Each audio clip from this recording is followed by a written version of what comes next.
Hi friends, welcome to my channel. AP వాతావరణ శాఖ నుంచి వెదర్ రిపోర్ట్ వచ్చింది. సో ఆంధ్రప్రదేశ్ రాష్ట్రంలో ఇవాళ ఏ జిల్లాల్లో వర్షాలు కురనున్నాయి, దానికి సంబంధించిన వివరాలు తెలుసుకుందాం. వీడియోని చివరి వరకు చూడండి.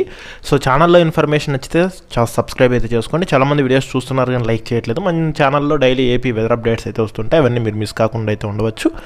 ఇక లేట్ చేయకుండా టాపిక్ లేకైతే వెళ్ళిపోదాము. ఏపీలో ఇవాళ పలు ప్రాంతాల్లో వర్షాలు కురుస్తాయని ఏపీకి వాతావరణ శాఖ రెయిన్ అలర్ట్ అయితే ఇచ్చింది. బంగాళాఖాతంలో ఏర్పడిన వాయుగుండం బలహీనపడింది. 4 రోజులుగా నైరుతి రుతుపవనాలు రాష్ట్రం అంతటా వేగంగా విస్తరించేందుకు ఇది దోహదపడినట్లు వాతావరణ శాఖ అధికారులు అయితే తెలిపారు. వాయుగుండం బలహీనపడటంతో వర్షాలు కొద్ది మేర తగ్గాయని పేర్కొన్నారు. అయితే చాలా ప్రాంతాల్లో ఒక మోస్తరు నుంచి తేలికపాటి వర్షాలు కురిసే అవకాశం ఉన్నట్లు వాతావరణ శాఖ అధికారులు అంచనా అయితే వేస్తున్నారు. ఇక మరోవైపు చూసుకుంటే ఈ నైరుతి రుతుపవనాల విస్తరణ తర్వాత 2-3 రోజులు వర్షాలు కురిసి తగ్గుముఖం అయితే పట్టాయి. పడమర దిశ నుంచి పొడిగాళ్లు వీయడంతో ఒక్కసారిగా ఎండ వేడి వాతావరణం అయితే పెరిగింది. పలు చోట్ల పగటి ఉష్ణోగ్రతలు సాధారణం కంటే 1 నుంచి 2-3 డిగ్రీలు ఎక్కువగా నమోదవునట్లు వాతావరణ శాఖ అధికారులు అంచనా వేస్తున్నారు.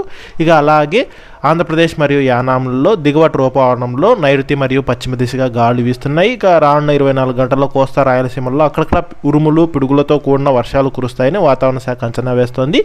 ఇక ఏపీలో ఇవాళ అల్లూరు సీతారామరాజు, ఏలూరు జిల్లాల్లో కొన్ని ప్రాంతాల్లో తేలికపాటి నుంచి మోస్తరు వర్షాలు కురిసే అవకాశం ఉందని, అలాగే వీటితో పాటు విశాఖపట్నం, అనకాపల్లి, కాకినాడ, కోనసీమ, పశ్చిమ గోదావరి, తూర్పు గోదావరి, ఎన్టీఆర్, కృష్ణా, బాపట్ల, గుంటూరు, పల్నాడు, నంద్యాల, నెల్లూరు, ప్రకాశం జిల్లాల్లో కొన్ని ప్రాంతాల్లో తేలికపాటి వర్షాలు కురిసే అవకాశం ఉన్నట్లు వాతావరణ శాఖ అయితే తెలిపింది.